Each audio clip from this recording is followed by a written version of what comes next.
ശ്രദ്ധയെ തിരിക്കാം. നമ്മൾ ഇന്നലെ പഠിക്കുവാൻ വേണ്ടി ആരംഭിച്ചത് വെളിപ്പാട് പുസ്തകം 4-ാം അധ്യായമാണ്. അതിൽ നമ്മൾ കാണുകയുണ്ടായി, ഭൂമിയിൽ നിന്ന് യോഹന്നാന്റെ വെളിപ്പാടിന്റെ രംഗം സ്വർഗത്തിലേക്ക് മാറുന്നു. 1, 2, 3 അധ്യായങ്ങളിൽ, പ്രത്യേകിച്ച് 2, 3 അധ്യായങ്ങളിൽ യോഹന്നാൻ കണ്ടത് ഭൂമിയുടെ ഒരു പശ്ചാത്തലത്തിലാണ്, ഈ ലോകത്തിലെ ഒരു പശ്ചാത്തലത്തിലാണ്. 1-ാം അധ്യായത്തിലും യേശുക്രിസ്തുവിനെ താൻ കണ്ടത് ഒരു സ്വർഗീയ വെളിപ്പാടാണെങ്കിലും ആ സമയത്ത് പക്ഷേ യോഹന്നാന്റെ അരികിൽ പത്മോസ് ദ്വീപിൽ വെളിപ്പെട്ടതായിട്ടാണ്. അതുകൊണ്ട് 1, 2, 3 അധ്യായങ്ങളുടെ പശ്ചാത്തലം ഭൂമി, ഈ ലോകം ആണെന്ന് പറയുന്നതിൽ തെറ്റില്ല. എന്നാൽ അതിൽ നിന്നും തികച്ചും വ്യത്യസ്തമായിട്ടാണ് ഈ 4-ാമത്തെ അധ്യായത്തിലേക്ക് വരുമ്പോൾ നമുക്ക് കാണുവാൻ സാധിക്കുന്നത്. നാം ഇന്നലെ കണ്ടതുപോലെ ഒന്നും കൂടെ നമുക്ക് അതിൻ്റെ 1-ാമത്തെയും 2-ാമത്തെയും വാക്യങ്ങൾ വായിക്കാം. 4-ാം അധ്യായത്തിന്റെ. അനന്തരം സ്വർഗത്തിൽ ഒരു വാതിൽ തുറന്ന് നിൽക്കുന്നത് ഞാൻ കണ്ടു. കാഹളനാദം പോലെ എന്നോട് സംസാരിച്ചു കേട്ട ആദ്യത്തെ ശബ്ദം എന്നോട്, ഇവിടെ കയറി വരിക, മേലാൽ സംഭവിപ്പാനുള്ളത് ഞാൻ നിനക്ക് കാണിച്ചു തരാം എന്ന് കൽപ്പിച്ചു. ഉടനെ ഞാൻ ആത്മവിവശനായി സ്വർഗത്തിൽ ഒരു സിംഹാസനം വെച്ചിരിക്കുന്നതും സിംഹാസനത്തിൽ ഒരുവൻ ഇരിക്കുന്നതും കണ്ടു. ഇന്നലെ നമ്മൾ കണ്ടതുപോലെ 1-ാം അധ്യായത്തിന്റെ 19-ാമത്തെ വാക്യത്തിൽ യോഹന്നാനോട് യേശു കർത്താവിന്റെ കൽപ്പന,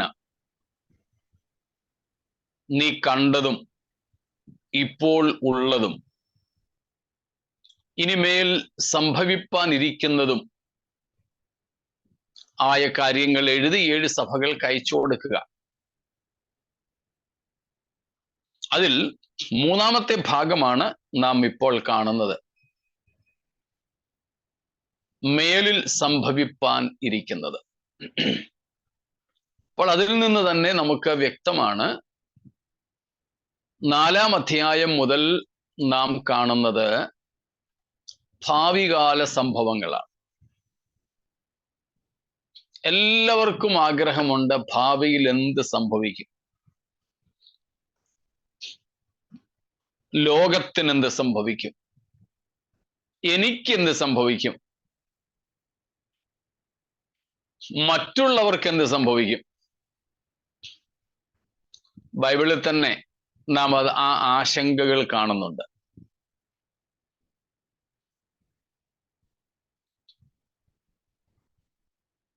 ഇയ്യോബിന്റെ പുസ്തകത്തിൽ, വിശേഷിച്ച് 14-ാം അധ്യായത്തിൽ പേഴ്സണൽ ഫ്യൂച്ചർ, വ്യക്തിപരമായ ഭാവി എങ്ങനെയായി തീരുമെന്ന ആശങ്ക നാം കാണുന്നുണ്ട്.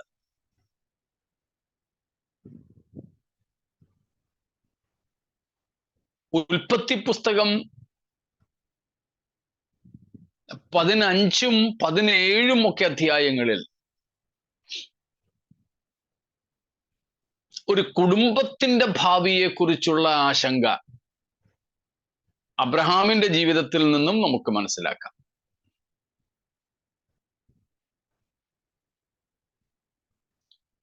ദാനിയേൽ പ്രവചനം 2-ാം അധ്യായത്തിൽ നിന്നും ഒരു രാജ്യത്തിന്റെ, ഒരു സാമ്രാജ്യത്തിന്റെ ഭാവിയെ പറ്റിയുള്ള ആശങ്ക നെബൂഖദ്നേസറിനുണ്ടായതായി നാം കാണുന്നു. ലൂക്കോസ് 21-ലേക്ക് വരുമ്പോൾ ലോകത്തിന് എന്ത് ഭവിക്കുവാൻ പോകുന്നു എന്ന് പറഞ്ഞുകൊണ്ട് ആശങ്കപ്പെടുന്നത് നമുക്ക് കാണാം. ഇങ്ങനെ വ്യക്തിപരമായ ഭാവിയുടെ, കുടുംബത്തിൻ്റെ ഭാവിയുടെ, രാജ്യത്തിൻ്റെ ഭാവിയുടെ, ലോകത്തിൻ്റെ ഭാവിയുടെ കാര്യങ്ങൾ ആലോചിച്ച് ആശങ്കപ്പെടുന്ന ഒരു സമൂഹം നമുക്ക് ചുറ്റുമുണ്ട്. ഇനി നമ്മുടെ കാര്യം തന്നെ എടുത്താലോ? പ്രവാചകന്മാരുടെയൊക്കെ അടുക്കൽ നമ്മൾ എന്തിനാ പോകുന്നത്? ഭാവി അറിയാനല്ലേ. എന്തോ സംഭവിക്കും, എപ്പം കല്യാണം നടക്കും, എപ്പം ജോലി കിട്ടും, എപ്പോൾ വീട് വയ്ക്കും, എവിടെയാണ് സെറ്റിൽ ആകുന്നത്, ഒക്കെ അറിയാൻ നമുക്ക് ആഗ്രഹമുണ്ട്. വ്യക്തിപരമായ ഭാവി. അതുപോലെ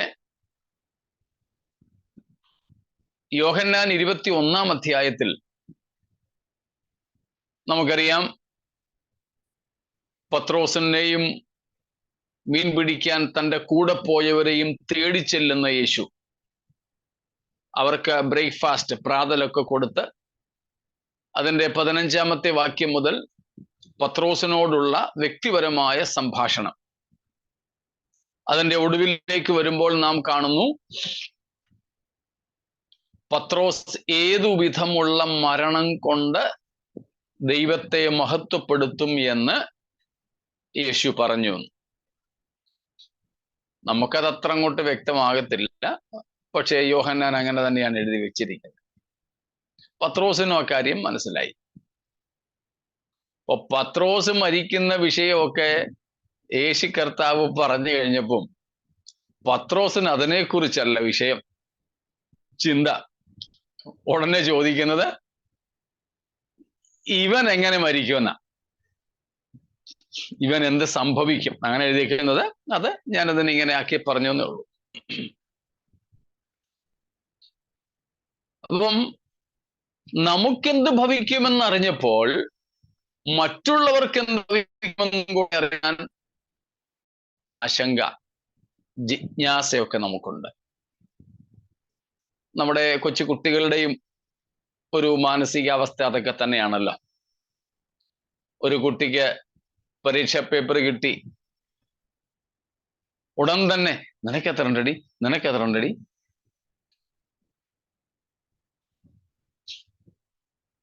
ബൈബിൾ സ്കൂളിൽ പഠിക്കുന്നവർക്ക് ഇങ്ങനെയൊക്കെ തന്നെ. ഇന്നലെ ഞാൻ നമ്മുടെ ബൈബിൾ സ്കൂളിൽ ഈ കാര്യം പറഞ്ഞു. അസൈൻമെന്റിന്റെ പേപ്പർ ഞാൻ കൊടുത്തപ്പോഴേക്കും അയലത്തിരിക്കുന്നവരുടെ ഒക്കെ ഇങ്ങനെ എത്തി നോക്കി ചോദിക്കുന്നു. ഇത് സ്വാഭാവികമാണ്. എന്നാൽ ഇവിടെ കർത്താവ് നമ്മോട് പറയുന്നത് യേശുക്രിസ്തുവിന്റെ വരവിന് ശേഷം ലോകത്തിൽ എന്ത് ഭവിക്കാൻ പോകുന്നു എന്നുള്ളതിനെ കുറിച്ച്. അതിലേറ്റവും പ്രധാനപ്പെട്ടത് നമ്മുടെ കർത്താവായ യേശുവിൻ്റെ സഭയ്ക്കു വേണ്ടിയുള്ള വരവാണെന്ന് നമുക്കൊക്കെ അറിയാം. സ്തോത്രം. അതുകൊണ്ട് നമ്മളതിനെ ഒരു പ്രധാന പേരിട്ടാണ് വിളിക്കുന്നത്, ഭാവികാല സംഭവങ്ങളുടെ എല്ലാം താക്കോൽ സംഭവം. യേശുവിൻ്റെ വരവിനെ വിളിക്കുന്നത് the key event of all the eschatological events. The key to all future events is our Lord's coming for the Lord in the mid-air, for the rapture. സഭയുടെ ഉൽപ്രാപണത്തിനായി യേശു ക്രിസ്തു മേഘങ്ങളിൽ വരുന്നതാണ് സകല ഭാവികാല സംഭവങ്ങളുടെയും താക്കോൽ സംഭവമായി നാം മനസ്സിലാക്കേണ്ടത്.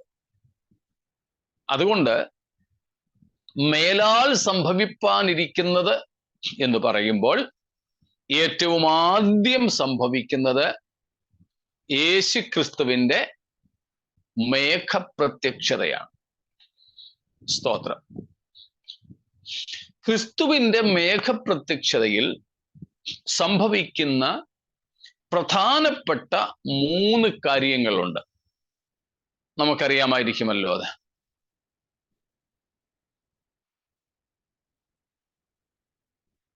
ക്രിസ്തുവിന്റെ ഗംഭീരനാദത്തോടും പ്രധാന ദൂതന്റെ ശബ്ദത്തോടും അല്ല, അത് കർത്താവിന്റെ വരവിന്റെ അകമ്പടിയാണ്. What all things accompany when Christ will come. ക്രിസ്തുവിൽ മരിച്ചവർ മുമ്പേ ഉയർത്തെഴുന്നേൽക്കും. ഓക്കെ, 1/3 മാർക്ക് അച്ഛന് തരാം. അടുത്തതും കൂടെ ജീവനോട് ശേഷിക്കുന്ന രൂപാന്തരപ്പെടും. ഓക്കെ, ഇനി ഒന്നും കൂടെ ഉണ്ട്. ഇവരെല്ലാം ക്ലൗഡ്സില് എടുക്കപ്പെടും. ഓക്കെ, അങ്ങനെയാണെങ്കിൽ അത് ആദ്യത്തേത് വന്നില്ല. Jesus will come down in mid-air.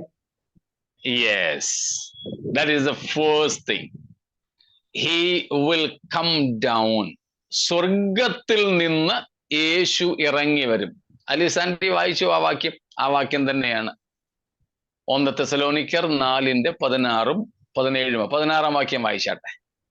For the Lord himself shall descend from heaven with a shout, with the voice of the archangel, and with the trump of God, and the dead in Christ shall rise first. Then we which are alive and remain shall be caught up together with them in the clouds to meet the Lord in the air, and so shall we be ever with the Lord. ആമേൻ. ഇവിടെ 3 സംഭവങ്ങൾ, അല്ലെങ്കിൽ ഒന്നും കൂടെ ചേർത്ത് 4 നമുക്ക് മനസ്സിലാക്കാം. അതിൽ ഒന്നാമത്തേത് കർത്താവ് സ്വർഗത്തിൽ നിന്ന് ഇറങ്ങി വരിക എന്നുള്ളതാണ്. ഇതെല്ലാം അറ്റ് എ ടൈം, ഒരേ സമയത്ത് നടക്കുന്ന കാര്യമാണ്. നിമിഷങ്ങൾ കൊണ്ട്, കണ്ണിമയ്ക്കുന്നിടയിൽ കർത്താവ് സ്വർഗത്തിൽ നിന്ന് ഇറങ്ങി വരും. രണ്ടാമത്തെ സംഭവം, ക്രിസ്തുവിൽ മരിച്ചവർ ഉയർത്തെഴുന്നേൽക്കും, മുമ്പേ ഉയർക്കും എന്ന് പറഞ്ഞതിന്റെ അർത്ഥം ജീവനോടിരിക്കുന്ന വിശുദ്ധന്മാരുടെ രൂപാന്തരത്തിനു മുൻപേ ക്രിസ്തുവിൽ മരിച്ചവരുടെ ഉയർപ്പാണ് നടക്കുന്നതെന്നാണ് അർത്ഥമാക്കുന്നത്. അപ്പോൾ ഒന്ന്, കർത്താവ് സ്വർഗത്തിൽ നിന്ന് ഇറങ്ങും. Christ himself, our Lord there is Christ. Our Lord will descend from heaven. Second thing, the resurrection of the dead in Christ. Third, transformation or transfiguration or translation of the living in Christ. And fourth one, meeting the Lord in the mid-air. സ്തോത്രം.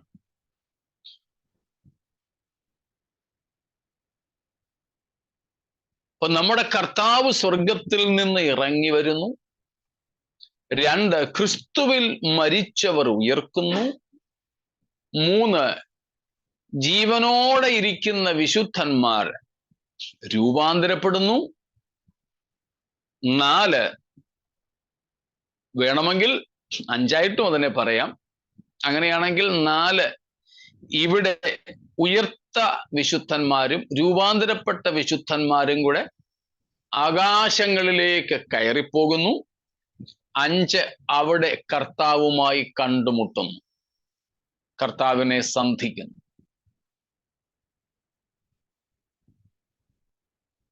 അങ്ങനെ കർത്താവ് ഇറങ്ങി വരുമ്പോൾ 3 കാര്യങ്ങളുടെ അകമ്പടി ഉണ്ടാകും. കർത്താവിന്റെ ഗംഭീരനാദം, പ്രധാന ദൂതന്റെ ശബ്ദം, ദൈവത്തിന്റെ കാഹളം. നമ്മൾ അതിന്റെ വിശദീകരണങ്ങളിലേക്ക് ഇപ്പോൾ പോകുന്നില്ല. ഇതൊന്ന് പറഞ്ഞ് 4-ാം അധ്യായത്തിലേക്ക് തന്നെ വരികയാണ്. അപ്പോൾ മറ്റെല്ലാ ഭാവികാല കാര്യങ്ങൾക്കും അടിസ്ഥാനമായിരിക്കുന്നത് ഈ സംഭവമാണ്. ഇതെല്ലാം കൂടെ ചേർത്ത് ഈ നമ്മളിപ്പോൾ 5 കാര്യങ്ങൾ പറഞ്ഞു, ഇത് 5ഉം കൂടെ ചേർത്ത് പറയുന്ന കാര്യമാണ് യേശുവിന്റെ മധ്യാകാശ വരവ്, അല്ലെങ്കിൽ സഭയുടെ ഉൽപ്രാവണം.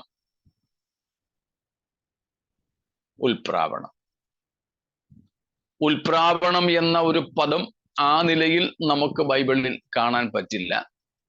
എന്നാൽ ഹർപാസോ എന്ന ഗ്രീക്ക് വാക്കും റാപ്പിയോ എന്ന ലാറ്റിൻ വാക്കും ഒക്കെ നമുക്ക് കാണാൻ പറ്റും. അതിന്റെ അർത്ഥം എടുത്തുകൊള്ളപ്പെടുക എന്നാണ്. ഉൽപ്രാവണം എന്നതിന്റെ അർത്ഥം എടുത്തുകൊള്ളപ്പെടുക. സ്നാച്ച് അവേ ക്വിക്ക്ലി, പെട്ടെന്ന് അപ്രത്യക്ഷമാവുക, പെട്ടെന്ന് തട്ടിപ്പറിച്ചു കൊണ്ടുപോവുക. നമ്മുടെ നാട്ടിലൊക്കെ കോഴിക്കുഞ്ഞുങ്ങളെ മുട്ടയിൽ നിന്ന് അമ്മച്ചിമാരൊക്കെ വിരിയിച്ചിറക്കും.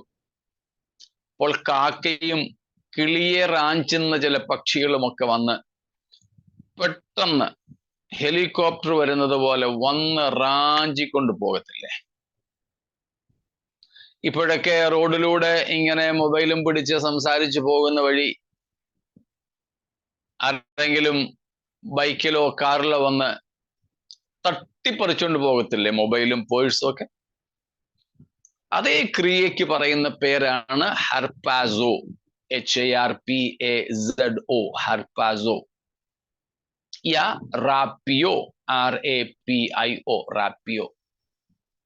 ആ പദമാണ് നാം അപ്പോസ്തല പ്രവൃത്തികളിൽ 8-ാം അധ്യായത്തിൽ കാണുന്നത്. ഫിലിപ്പോസ് ഉപദേശി ഷണ്ണനെ സ്നാനപ്പെടുത്തി കഴിഞ്ഞ് ഫിലിപ്പോസിന് എന്ത് സംഭവിച്ചു? ആത്മാവ് എടുത്തുകൊണ്ടുപോയി. പരിശുദ്ധാത്മാവ് അവനെ എടുത്തുകൊണ്ടുപോയി. ആ എടുത്തുകൊണ്ടുപോയി എന്നതിന് ഉപയോഗിച്ചിരിക്കുന്ന പദമാണ് ഈ ഹർപാസോ.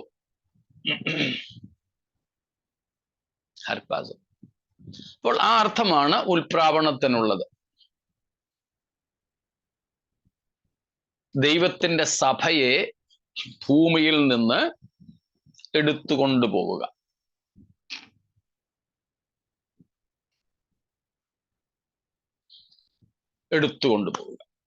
ഹർപാസോ. ഇവിടെ കയറി വരുവീൻ ഇവിടെ കയറി വരിക എന്ന് യോഹന്നാനോട് പറയുന്ന ആ ഭാഗം വെച്ചുകൊണ്ടാണ് ദൈവദാസന്മാർ പലരും, ഈ വെളിപ്പാട് പുസ്തകം പഠിപ്പിക്കുന്നവർ, 3-ാം അധ്യായത്തിനും 4-ാം അധ്യായത്തിനും ഇടയിൽ സഭ എടുത്തുകൊള്ളപ്പെടുന്നു, യേശു വരുന്നു എന്നൊരു ഉപദേശം പറയുന്നത്.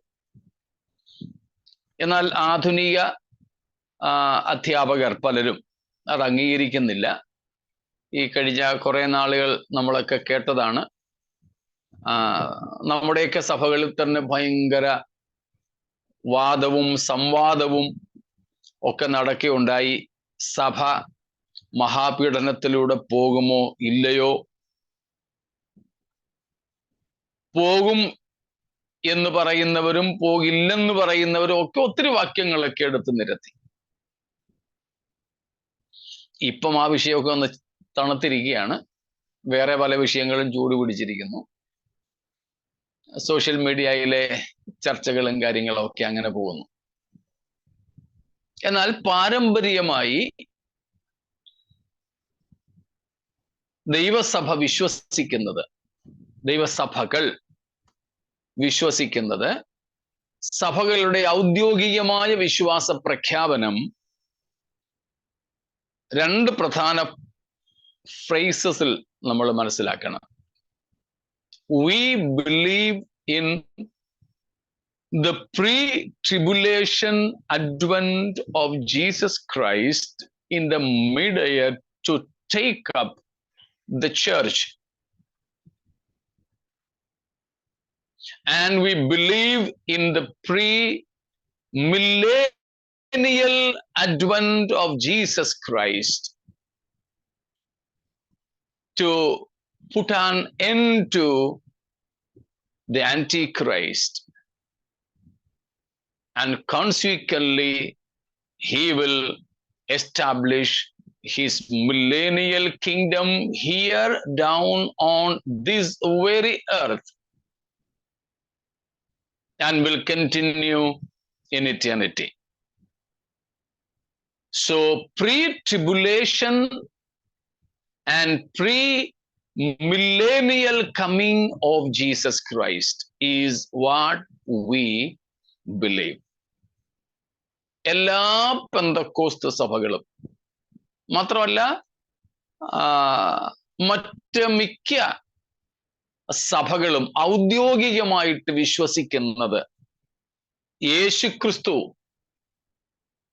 സഭയെ തന്നോട് ചേർക്കുവാൻ വേണ്ടി മഹാപീഡന കാലത്തിന് മുമ്പ് പ്രത്യക്ഷനാകുമെന്നും 1000 ആണ്ട് വാഴ്ചയ്ക്ക് മുൻപ് സഭയോട് കൂടെ ഭൂമിയിൽ യേശു പ്രത്യക്ഷനാകും എന്നുമാണ്. ആവർത്തിക്കണോ?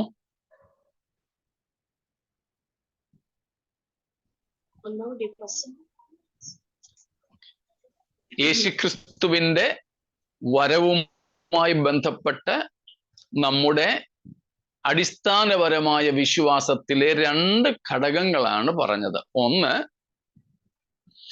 സഭയെ ചേർക്കുവാൻ അല്ലെങ്കിൽ സഭയെ തന്നോട് ചേർക്കുവാൻ യേശു മഹാപീഡനകാലത്തിനു മുമ്പ്, മഹാപീഡനകാലം, മഹോപദ്രവകാലം തുടങ്ങുന്നതിന് മുൻപ് മധ്യാകാശത്തിൽ വരും.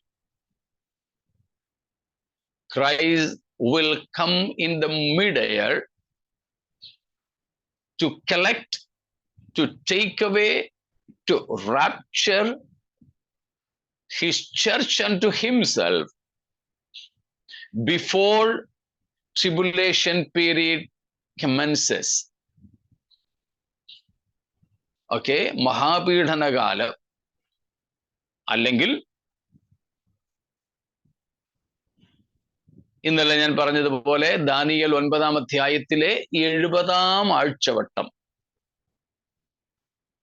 അല്ലെങ്കിൽ എതിർ ക്രിസ്തുവിന്റെ ഭരണകാലം ആരംഭിക്കുന്നതിന് മുൻപ് യേശു തൻ്റെ സഭയെ ചേർക്കുവാൻ മേഘങ്ങളിൽ വരും എന്ന് നാം വിശ്വസിക്കുന്നു.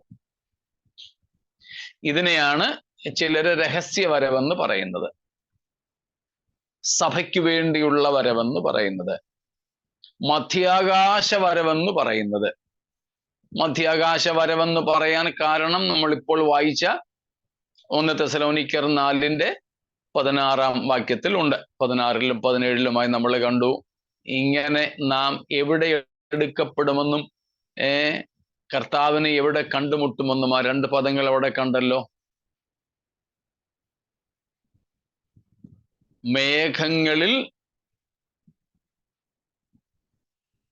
എടുത്തുകൊള്ളപ്പെടും. ബാക്കി പറഞ്ഞ To meet the Lord in the air. Yeah. So we will be caught up. 2 പദങ്ങളാണല്ലോ അവിടെ ഉള്ളത്. Caught up in the clouds and meet the Lord in the air. Yes. Clouds and air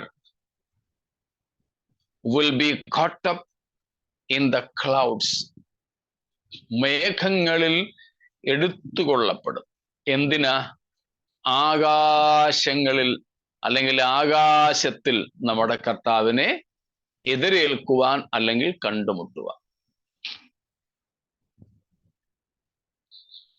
ഇതാണ് 1-ാമത്തെ സംഗതി കർത്താവിന്റെ വരവുമായി ബന്ധപ്പെട്ട. രണ്ടാമത്തേത്, യേശുക്രിസ്തുവിന്റെ സഹസ്രാബ്ദ വാഴ്ചയ്ക്ക് മുൻപ് യേശു വരും. പക്ഷേ അത് സഭയെ ചേർക്കാനല്ല, സഭയോട് കൂടെയാണ് വരുന്നത്. സഭയോട് കൂടെ ഈ ലോകത്തിലേക്ക്, ഈ ഭൂമിയിലേക്ക് യേശു ഇറങ്ങി വരും. ആ വരവിൽ എന്ത് ചെയ്യും? മഹാപീഡനത്തിന്റെ ഒടുവിലായിരിക്കും എതിർ ക്രിസ്തുവിനെ പരാജയപ്പെടുത്തി ഇവിടെ ഈ ഭൂമിയിൽ തന്നെ യേശു 1000 ആണ്ട് വാഴും. അപ്പോൾ pre tribulation and pre millennial coming of Jesus Christ is what we believe. നാം വിശ്വസിക്കുന്നതാണ് ഈ രണ്ട് കാര്യങ്ങൾ. മഹാപീഡനത്തിന് മുൻപും സഹസ്രാബ്ദ വാഴ്ചയ്ക്ക് മുൻപും യേശു വരും എന്നുള്ളത്. ഇത്രയും വ്യക്തമായല്ലോ.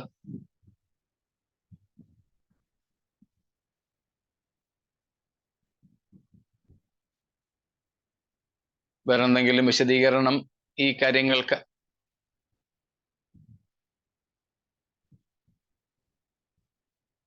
ഇല്ല.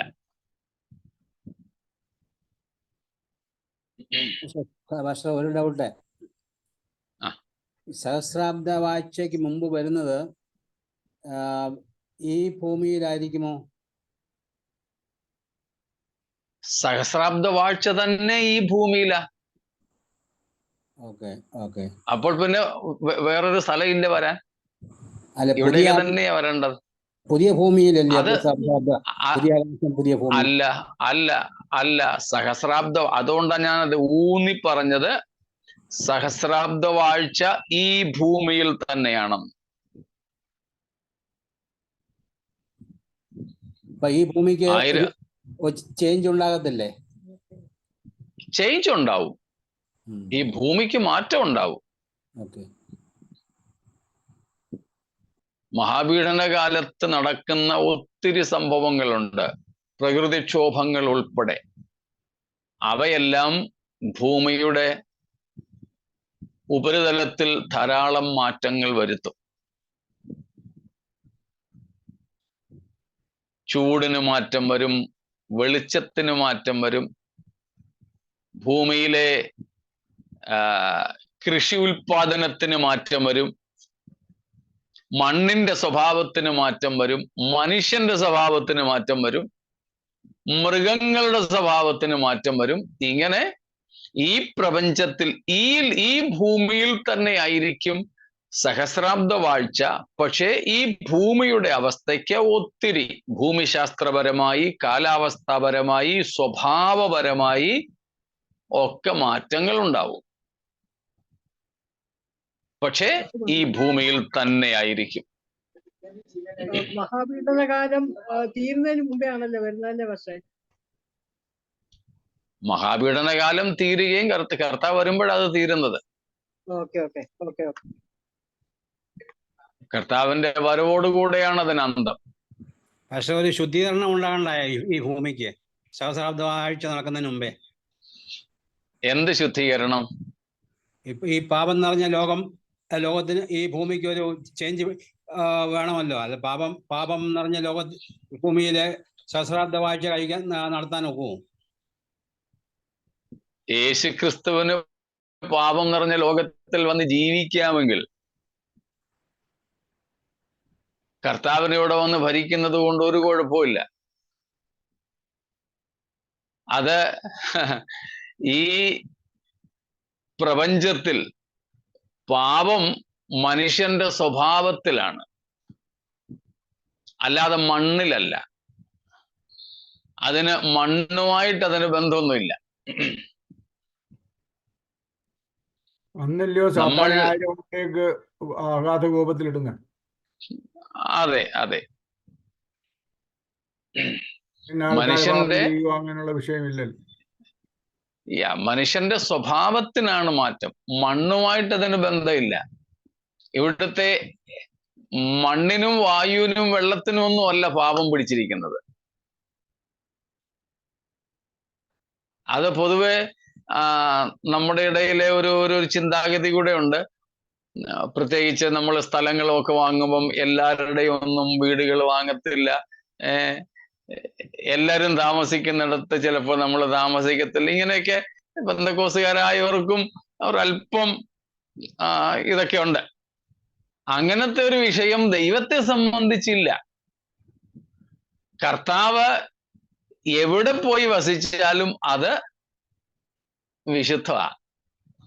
കർത്താവിന്റെ സാന്നിധ്യം കൊണ്ടാണ് അത് വിശുദ്ധീകരിക്കപ്പെടുന്നത്.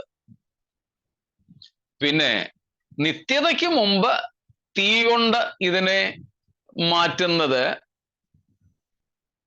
പ്രപഞ്ചത്തിന്റെ വീണ്ടെടുപ്പുമായി ബന്ധപ്പെട്ടതാണ്. അതല്ലാതെ അല്ലാതെ ഒരു ശുദ്ധീകരണം എന്ന ഒരു സംഗതി അല്ല ഉള്ളത്. യേശുവിന്റെ രക്തത്തിന് കഴുകാൻ കഴിയാത്തത് വേറെ ഏത് തീ കൊണ്ട് പറ്റും?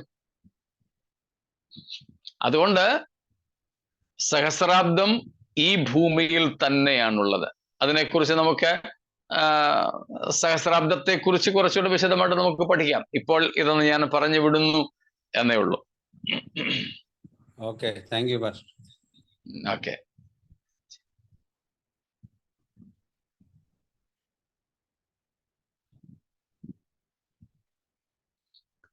ശരി, എങ്കിൽ നമുക്ക് മുൻപോട്ട് പോകാം. അപ്പോൾ ഈ സംഭവങ്ങളാണ് ഭാവികാല സംഭവങ്ങളുടെ ഏറ്റവും പ്രധാനപ്പെട്ട ഘടകങ്ങൾ. ഈ 3-ാം അധ്യായം കഴിഞ്ഞാൽ പിന്നെ, വെളിപ്പാട് 3-ാം അധ്യായം കഴിഞ്ഞാൽ പിന്നെ സഭ എന്ന ഒരു പ്രയോഗം നേരെ 19-ാം അധ്യായത്തിൽ മാത്രമേ കാണുന്നുള്ളൂ. സഭ എന്ന പ്രയോഗം എന്നതിനേക്കാൾ സഭയെ നമ്മൾ കാണുന്നത് നേരെ 19-ലാണ്. അതുകൊണ്ടും കൂടെയാണ് വേദപഠിതാക്കളിൽ നല്ല ശതമാനം പേരും, മലയാളികൾ മാത്രമല്ല പറയുന്നത് കേട്ടോ, മലയാളത്തിലെ ചിലരൊക്കെ പറയുന്നത് പോലെ വിദ്യാഭ്യാസമൊന്നും ഇല്ലാത്ത കുറെ അപ്പച്ചന്മാരെല്ലാം കൂടെ ഉണ്ടാക്കിയ ഒരു അപ്പച്ചന ഉപദേശമാണ്. ഇത് വെറും മലയാളികളായ വിദ്യാഭ്യാസം കുറവുണ്ടായിരുന്ന ഉപദേശിമാരുണ്ടാക്കിയ ഉപദേശമല്ല. പാശ്ചാത്യ ലോകത്ത് പോലുമുള്ള ധാരാളം പ്രശസ്തരായ നല്ല വേദപുസ്തക വ്യാഖ്യാതാക്കൾ, പ്രവചന പഠിതാക്കൾ, പ്രവചന പണ്ഡിതന്മാരെന്ന് വിളിക്കപ്പെടുന്നവർ ഒക്കെ വിശ്വസിക്കുകയും പഠിപ്പിക്കുകയും ചെയ്യുന്ന ഒരു സംഗതിയാണ് വെളിപ്പാട് പുസ്തകം 3-ാം അധ്യായത്തിന്റെ ഒടുവിൽ 4-ാം അധ്യായത്തിന് മുൻപ് സഭ ഇവിടെ നിന്നും എടുക്കപ്പെടുന്നു. ആ സഭയുടെ പ്രതിനിധിയാണ് യോഹന്നാൻ. യോഹന്നാൻ പറയുന്നു, ഇവിടെ കയറി വരിക എന്നൊരു ശബ്ദം ഞാൻ കേട്ടു, കാഹള നാദത്തിനൊത്തതുപോലെ. 1-ാം അധ്യായത്തിൽ യോഹന്നാൻ കേട്ട ഉയർത്തെഴുന്നേറ്റ യേശുക്രിസ്തുവിന്റെ ഗംഭീരമായ ശബ്ദം. സ്വർഗത്തിൽ വാതിൽ തുറന്നിരിക്കുന്നതും യോഹന്നാൻ കാണുന്നു. സ്വർഗത്തിലേക്ക് യോഹന്നാൻ എടുക്കപ്പെടുന്നു. ഇതെല്ലാം കൂടെ ചേർത്ത് വെച്ചാണ് ഇതിനിടയിൽ ഉൽപ്രാപണം നടക്കുന്നു എന്ന ഒരു പഠിപ്പീരുള്ളത്. കൂടാതെ മറ്റൊരു തെളിവും കൂടെയാണ് അവർ നമുക്ക് നൽകുന്നത്. 3-ാം അധ്യായം കഴിഞ്ഞാൽ പിന്നെ 4 തൊട്ട് 18-ാം അധ്യായം വരെ സഭയെ കാണുന്നില്ല. സഭയെ പിന്നെ നേരെ കാണുന്നത് 19-ാം അധ്യായത്തിലാണ്. കുഞ്ഞാടിന്റെ കല്യാണം. കുഞ്ഞാടിൻ കല്യാണത്തിന് വേണ്ടി കാന്ത തന്നെത്താൻ ഒരുക്കി കാത്തു നിൽക്കുന്ന ഒരു ചിത്രം. അപ്പോൾ അതിനു മുമ്പ് പിന്നെ സഭയെ നമ്മൾ കാണുന്നില്ല. സ്തോത്രം. 19-ന്റെ 7-ാമത്തെ വാക്യമാണ്. അപ്പം അവിടങ്ങളിൽ ഈ 4 തൊട്ട് 18 വരെ, 3-ന് ശേഷം 19 വരെ സഭയെ നമ്മൾ കാണുന്നില്ല. സഭയുടെ പരാമർശങ്ങൾ കാണുന്നില്ലാത്തത് കൊണ്ട് ആ കാലഘട്ടം സഭയെ ബാധിക്കുന്നതേ അല്ല. ആ സമയത്ത് സഭ ക്രിസ്തുവിനോട് കൂടെ സ്വർഗത്തിലായിരിക്കും എന്ന ഒരു ഉപദേശം രൂപപ്പെട്ടിരിക്കുന്നു. ഞാൻ മുമ്പേ പറഞ്ഞതുപോലെ ആധുനിക അധ്യാപകർ പലരും അതിനെ അംഗീകരിക്കുന്നില്ല. അവരിൽ പലരും യേശുക്രിസ്തു മഹാപീഡനത്തിന്റെ മധ്യകാലത്ത് വരുമെന്നും മഹാപീഡനകാലം കഴിഞ്ഞേ വരൂ എന്നും ഒക്കെ വിശ്വസിക്കുന്നവരാണ്. എന്നാൽ സഭയുടെ പൊതുവായ വിശ്വാസമാണ് നമ്മൾ ഈ പറഞ്ഞത്. സഭ മഹാപീഡനകാലത്തിലൂടെ കടന്നു പോകുമെന്നോ മഹാപീഡനത്തിന്റെ മധ്യത്തിൽ യേശു വന്ന സഭയെ ചേർക്കുമെന്നോ ഒക്കെ പറയാൻ കഴിയുന്നതിനേക്കാളും തെളിയിക്കാൻ കഴിയുന്നതിനേക്കാളും അധികം തെളിവുകൾ നമുക്കുള്ളത് മഹാപീഡനത്തിന് മുമ്പ് കർത്താവ് വരും, സഭയെ ചേർത്തുകൊള്ളും, സഭ മഹാകഷ്ടത്തിലൂടെ മഹാപീഡനത്തിലൂടെ കടന്നു പോവുക ഇല്ല എന്നത് തെളിയിക്കുവാൻ വേണ്ടിയാണ്.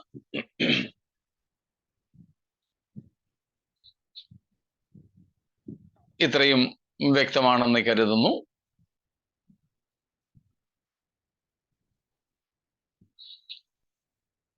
പ്രത്യേകാൽ നിങ്ങൾ ചോദിച്ചില്ലെങ്കിലും ചിലരെ ചോദിക്കാൻ സാധ്യതയുള്ള ഒരു കാര്യം, അപ്പോൾ 7-ാമത്തെ അധ്യായത്തിൽ, വെളിപ്പാട് 7-ാമത്തെ അധ്യായത്തിൽ നമ്മൾ ധാരാളം വിശുദ്ധന്മാരെ കുഞ്ഞാടിന്റെ രക്തത്തിൽ തങ്ങളുടെ അങ്കി അലക്കി വെളുപ്പിച്ച വിശുദ്ധന്മാരെ കാണുന്നുണ്ടല്ലോ എന്ന് പറയും. അതെ, ഉണ്ട്. പക്ഷേ ശ്രദ്ധിച്ചോ, 1 മുതൽ 7 വരെ യഹൂദന്മാരുടെ ഇടയിൽ നിന്നും അല്ലെങ്കിൽ ഇസ്രായേലിയ ഗോത്രങ്ങളിൽ നിന്നും മുദ്രയിട്ട് മാറ്റിവെക്കപ്പെടുന്നവരുടെ സംഖ്യയാണ്. 8 മുതൽക്ക് ഇങ്ങോട്ട് അല്ലെങ്കിൽ 9 മുതൽ ഇങ്ങോട്ട് നാം കാണുന്നത് ഒന്ന് വായിച്ചോ. ജെന്റൈൽസ്, ജാതികളിൽ നിന്ന് എന്ന് കാണുന്നു. അപ്പോൾ അവിടെ നമുക്ക് 7-ാം അധ്യായത്തിന്റെ ആദ്യ ഭാഗം ഇസ്രായേൽ എന്നും 2-ാം ഭാഗം ജാതികൾ അല്ലെ ജാതികളിൽ നിന്നും എന്ന ഒരു വ്യക്തമായ വേർതിരിവ് കാണാം. സഭയ്ക്കകത്ത് അങ്ങനെയുണ്ടോ? സഭാകാലത്ത് ഇസ്രായേലെന്നും ജാതിയെന്നും ജാതികളെന്നും ഉള്ള ആ ഒരു വേർതിരിവുണ്ടോ? ഇല്ല. അപ്പോൾ ഇസ്രായേലിനെയും ജാതികളെയും വേറെ വേറെ എടുത്തു പറഞ്ഞിരിക്കുന്നെങ്കിൽ അതിൻ്റെ അർത്ഥം അത് സഭാ കാലഘട്ടം അല്ലെന്ന് തന്നെയാണ്. വേറെ ഒത്തിരി തെളിവുകളുണ്ട്, പക്ഷെ അവിടേക്ക് നമ്മൾ ഇപ്പോൾ പോകുന്നില്ല. അതുകൊണ്ട് സഭ മഹാപീഡനത്തിലൂടെ അല്ല കടന്നു പോകുന്നത്. സഭയ്ക്ക് ഉപദ്രവങ്ങളുണ്ട്, അത് ക്രിസ്തു നിമിത്തമുള്ള ഉപദ്രവങ്ങളാണ്. അതല്ലാതെ ആഗോള വ്യാപകമായി ഉണ്ടാകുന്ന കഷ്ടതകൾ അല്ല. Church will have to go through troubles and tribulations. Tribulations in the sense afflictions. Being Christians because of our loyalty to Christ. യേശുക്രിസ്തുവിനോടുള്ള നമ്മുടെ സമർപ്പണം നിമിത്തം, വിധേയത്വം നിമിത്തം ക്രിസ്ത്യാനികൾക്ക് ഈ ലോകത്തിൽ കഷ്ടതകളുണ്ട്. അത് ഇവിടെ ഉള്ള നമുക്ക് കഷ്ടതകൾ ഉള്ളപ്പോൾ അപ്പുറത്ത് ഉള്ള ഒരു പട്ടണത്തിലോ സംസ്ഥാനത്തോ രാജ്യത്തോ അത് ഉണ്ടാകണമെന്നില്ല. എന്നാൽ മഹാപീഡനം എന്ന് പറയുന്നത് ലോകത്തെല്ലായിടവും ഒരേപോലെ സംഭവിക്കുന്ന കാര്യങ്ങളാണ്. അതിൽ നിന്ന് ആരും ഒഴിഞ്ഞിരിക്കുന്നില്ല. അതുകൊണ്ട് സഭ കാത്തിരിക്കുന്നത് എതിർ ക്രിസ്തുവിനെ അല്ല, നമുക്ക് വേണ്ടി രക്തം ചീന്തിയ, നമ്മെ സ്വന്തമാക്കുവാൻ, സ്വന്തം ജീവൻ പോലും ക്രൂശിൽ യാഗമാക്കിയ നമ്മുടെ കർത്താവായ യേശുക്രിസ്തുവിനെയാണ്. സ്തോത്രം. ഇത്രയും മനസ്സിലായി കാണുമല്ലോ. സ്തോത്രം. ഇവിടെ ഈ 4-ാമത്തെ അധ്യായത്തിൽ വീണ്ടും നമ്മൾ വരുമ്പോൾ 4-ന്റെ 5-ാമത്തെ വാക്യം ഒന്ന് വായിച്ചേ. സിംഹാസനത്തിൽ നിന്ന് മിന്നലും നാദവും ഇടിമുഴക്കവും പുറപ്പെടുന്നു. ദൈവത്തിന്റെ 7 ആത്മാക്കളായ 7 ദീപങ്ങൾ സിംഹാസനത്തിന്റെ മുമ്പിൽ ജ്വലിച്ചുകൊണ്ടിരിക്കുന്നു. പരിശുദ്ധാത്മാവിനെ നമുക്കിവിടെ ഭൂമിയിലല്ല, സ്വർഗത്തിൽ ദൈവത്തിന്റെ സിംഹാസനത്തിന്റെ മുമ്പിൽ കാണാം. സർവവ്യാപിയാണ് പരിശുദ്ധാത്മാവ്. അതുകൊണ്ട് എല്ലായിടത്തും ഒരേപോലെ പരിശുദ്ധാത്മാവുണ്ട്. എന്നാൽ ഇവിടെ ആ സർവവ്യാപിത്വം എന്ന വിഷയത്തിൽ നിന്നും മാറി ഒരു വ്യക്തി എന്ന നിലയിൽ പരിശുദ്ധാത്മാവിനെ കാണിക്കുന്നത് സ്വർഗത്തിൽ ആയിരിക്കുന്നു എന്ന്. അതിൻ്റെയും അർത്ഥം എന്താണ്? സഭ ഭൂമിയിലില്ല. സഭ ഭൂമിയിലില്ല. പരിശുദ്ധാത്മാവ് സഭയിൽ നിന്നും അല്ലെ ഭൂമിയിൽ നിന്നും മാറി എന്ന് വിചാരിച്ച് ഭൂമിയിൽ ദൈവസാന്നിധ്യം ഇല്ലെന്നല്ല. സർവവ്യാപിത്വം എന്ന നിലയിൽ ദൈവസാന്നിധ്യം നരകത്തിൽ വരെ ഉണ്ടാവും. എവിടെയുമുണ്ട്. ആ സാന്നിധ്യം ഇല്ലാത്ത ഒരിടവുമില്ല. പക്ഷെ ഇവിടെയെല്ലാം നാം കാണുന്നത് സഭ ഭൂമിയിലില്ലാത്ത ഒരു അവസ്ഥയാണ്. സ്തോത്രം. ഇനി ഒരാൾക്ക് അങ്ങനെ വിശ്വസിക്കാൻ കഴിയുന്നില്ലെങ്കിൽ പ്രശ്നമൊന്നുമില്ല. അത് രക്ഷയെ ബാധിക്കുന്ന ഒരു കാര്യമല്ലാത്തത് കൊണ്ട് നമുക്ക് ലഭ്യമായ ബോധ്യങ്ങൾ അനുസരിച്ച് ഒരാൾക്ക് ഈ വിഷയത്തിൽ വിശ്വസിക്കാനായിട്ട് പറ്റും. സ്തോത്രം. ഇവിടെ ഈ 4-ാമത്തെ അധ്യായത്തിൽ നമുക്ക് പ്രധാനമായും കാണുവാൻ കഴിയുന്ന ചില കാര്യങ്ങൾ ഒന്ന് ഓടിച്ചു പറഞ്ഞ് ഇന്ന് നമുക്ക് നിർത്താം. ഏറ്റവും ആദ്യം നമുക്ക് കാണുവാൻ കഴിയുന്നത് 4-ാമത്തെ അധ്യായത്തിൽ, സ്തോത്രം, എന്താണ്? തുറന്നിരിക്കുന്ന ഒരു സ്വർഗം. An open heaven. തുറന്നിരിക്കുന്ന സ്വർഗമാണ്. സ്തോത്രം. രണ്ടാമത് നമുക്ക് കാണുവാൻ കഴിയുന്നത്, അല്ലെങ്കിൽ കേൾക്കാനെന്ന് വേണമെങ്കിൽ പറയാം, എ ട്രംപറ്റ് ലൈക്ക് സൗണ്ട്. കർത്താവിന്റെ, യേശുവിന്റെ കാഹളത്തിനൊത്ത നാദത്തിന്റെ മുഴക്കം. എന്താണെന്നൊക്കെ നമുക്ക് പിന്നീട് നോക്കാം. പിന്നീട് നാം കാണുന്നത് 2-ാമത്തെ വാക്യത്തിലാണ്. എ ത്രോൺ, ഒരു സിംഹാസനം.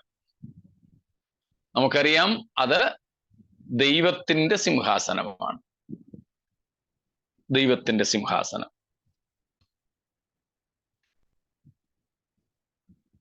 മൂന്നാമത് നാം കാണുന്നു, ആ സിംഹാസനം ഒഴിഞ്ഞു കിടക്കുകയാണോ?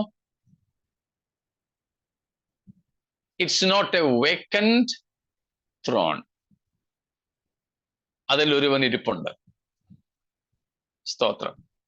മറ്റാരുമല്ല, നമുക്കറിയാം, നമ്മുടെ കർത്താവ്, പിതാവായ ദൈവമാണ് സിംഹാസനസ്ഥനായിരിക്കുന്നത്. അപ്പോൾ സിംഹാസനത്തിൽ ഇരിക്കുന്ന ഒരുവൻ. പിന്നെ ആ ഇരിക്കുന്നവന്റെ ചിത്രീകരണമൊക്കെ ഉണ്ട് അവിടെ. നമുക്കത് പറയാനോ ഗ്രഹിക്കുവാനോ കഴിയാത്തതുപോലെ, സ്തോത്രം, വർണ്ണശബളമാണ്. ഏറെ മനോഹാരിതമാണ്. സ്തോത്രം. വളരെ തേജസ്സുറ്റതാണ്. സ്തോത്രം. അതെല്ലാം നമുക്ക് 3-ാമത്തെ വാക്യത്തിൽ കാണാം. അതിൻ്റെ കൂടെ നമുക്ക് അവിടെ കാണുവാൻ കഴിയുന്നത് എന്താ? എ റെയിൻബോ, ഒരു മഴവില്ല്, ഒരു പച്ചവില്ലെന്നാണ് കൊടുത്തിരിക്കുന്നത്. സ്തോത്രം. അതും പൂർണ്ണതയുള്ള. നമ്മൾ സാധാരണ കാണുന്നത് പകുതിയല്ലേ ഉള്ളൂ. ഇത് പൂർണ്ണതയുള്ള.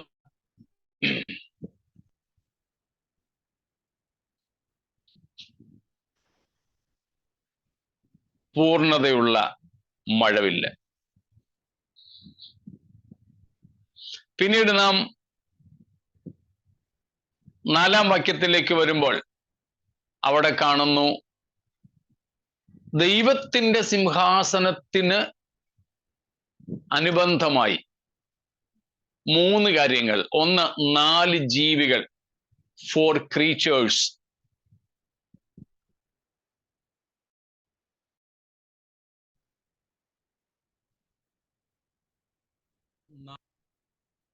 കേൾക്കാമോ? കുഴപ്പമില്ലല്ലോ. ഓക്കെ. ഓക്കെ.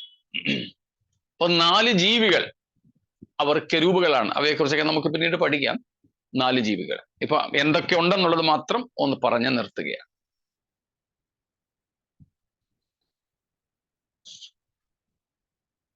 പിന്നെ നാം കാണുന്നത് സിംഹാസനത്തിനു ചുറ്റും, ദൈവസിംഹാസനത്തിന് ചുറ്റും 24 സിംഹാസനങ്ങൾ. അവയിൽ ഇരിക്കുന്ന 24 മൂപ്പന്മാർ. അത് മനുഷ്യരാണ്. ഈ മൂപ്പന്മാര് മനുഷ്യരാണ്. അപ്പോൾ ദൈവസിംഹാസനത്തോടനുബന്ധിച്ച് നാം കാണുന്ന ചില ജീവനുള്ള ഘടകങ്ങളാണ്. ഒന്ന് 4 ജീവികൾ, മറ്റൊന്ന് 24 മൂപ്പന്മാർ, മറ്റൊന്ന് നമ്മൾ ഇതിനു മുമ്പ് 5-ാം വാക്യം വായിച്ചായിരുന്നു, പരിശുദ്ധാത്മാവ്. 7 ദീപങ്ങൾ.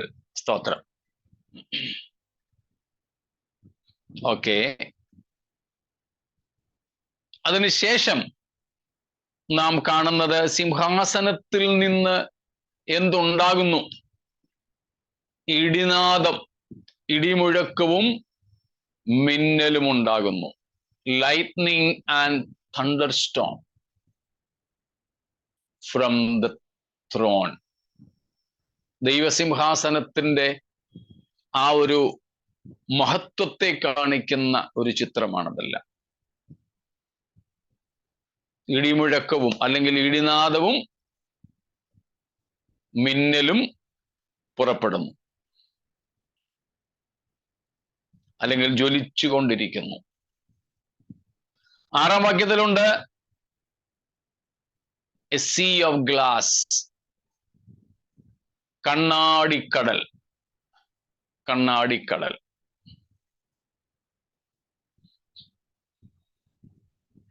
സ്തോത്രം. പിന്നെ താഴോട്ട് വരുമ്പോൾ the praises or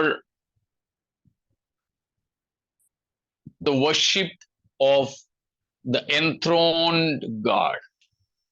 സിംഹാസനത്തിൽ ഇരിക്കുന്നവന്റെ ആരാധനയാണ് പിന്നെ നാം കാണുന്നത്. സിംഹാസനത്തിൽ ഇരിക്കുന്നവനെ നമസ്കരിക്കുന്നതാണ്, ആരാധിക്കുന്നതാണ് നാം കാണുന്നത്. അപ്പൊ കുറഞ്ഞത് ഇത്രയും കാര്യങ്ങളെങ്കിലും നമുക്ക് ഈ 4-ാം അധ്യായത്തിൽ കാണുവാൻ സാധിക്കും. സ്തോത്രം. തുറന്നിരിക്കുന്ന സ്വർഗം, കാഹളത്തിനൊത്ത ക്രിസ്തുവിന്റെ ശബ്ദം,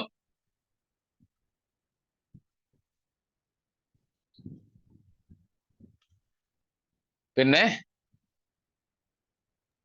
സിംഹാസനം, ദൈവത്തിന്റെ സിംഹാസനം, സിംഹാസനത്തിൽ ഇരിക്കുന്ന ദൈവം, സിംഹാസനത്തിൽ നിന്നും അതിനു ചുറ്റും ഉള്ള മഴവില്ല്, 4 ജീവികൾ, 24 മൂപ്പന്മാർ, അവരുടെ സിംഹാസനം, പിന്നെ അവരുടെ ചിത്രീകരണമൊക്കെ ഉണ്ട്. പരിശുദ്ധാത്മാവ് 7 ദീപങ്ങളായിട്ട് ജ്വലിക്കുന്നു.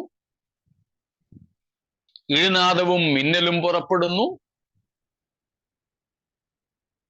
പിന്നെ സിംഹാസനസ്ഥനായവനെ ആരാധിക്കുന്നു. ഇത്രയും കാര്യങ്ങൾ നമ്മളൊന്ന് പഠിച്ചാൽ 4-ാം അധ്യായമായി. സ്തോത്രം. ഈ ഭാഗങ്ങളൊക്കെ നമ്മൾ പഠിക്കുമ്പോൾ നമ്മുടെ ദൈവത്തെക്കുറിച്ചുള്ള ഒരു വലിയ കാഴ്ചപ്പാടിലേക്കും കൂടെ നാം എത്തണം. സ്തോത്രം. അതിന് ദൈവം നമ്മെ ഒരുക്കുമാറാകട്ടെ എന്ന് ഞാൻ ആഗ്രഹിക്കുന്നു. സ്തോത്രം.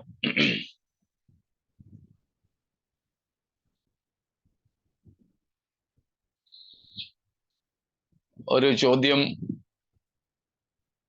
നമ്മുടെ വിഷയവുമായിട്ട് അങ്ങനെ ബന്ധപ്പെട്ടതല്ലെങ്കിലും 1-ാം നൂറ്റാണ്ടിന് മുൻപുള്ള ഭക്തന്മാരുടെ വിശുദ്ധീകരണം എങ്ങനെയെന്ന് നമ്മൾ പണ്ട് പഠിച്ചിട്ടുണ്ട്.